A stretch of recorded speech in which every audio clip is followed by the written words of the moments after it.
अपन Mithila recording studio.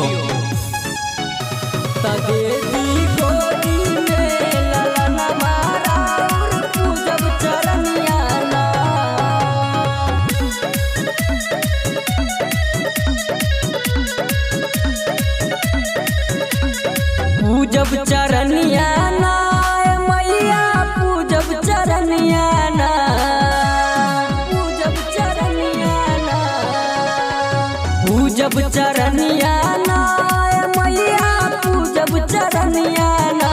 तदेती गोदी में ललन मारा पूजब चरनिया ना, तदेती गोदी में ललन मारा पूजब चरनिया ना, तदेती गोदी में ललन मारा पूजब चरनिया ना।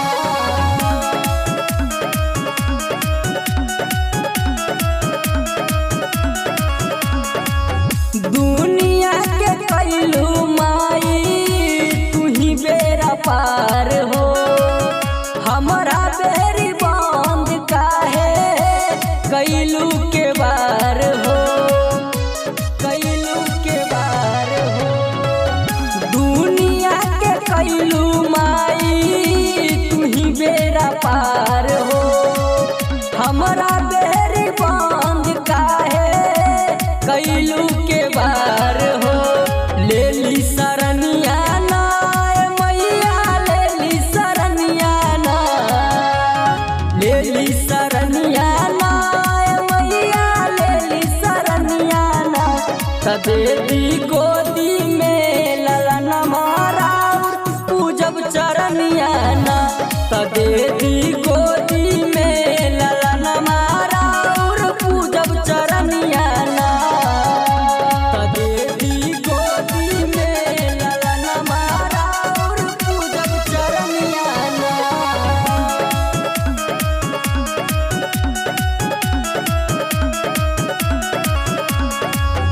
नौमी नवरातर कैनी भूखल पियासल, सरधा पुरैबू कहिया ललसा बलागल, ललसा बलागल। नौमी नवरातर कैनी भूखल पियासल, सरधा पुरैबू कहिया ललसा बलागल। लेके चुनरिया ना राजेश माई लेके चुनरिया ना, लेके चुनरिया ना रंजे माई लेके चुनरिया ना। तदेती गोदी में ललन मारा पूजब चरनिया ना, तदेती गोदी में ललन मारा पूजब चरनिया ना। अपन मिथिला रिकॉर्डिंग स्टूडियो।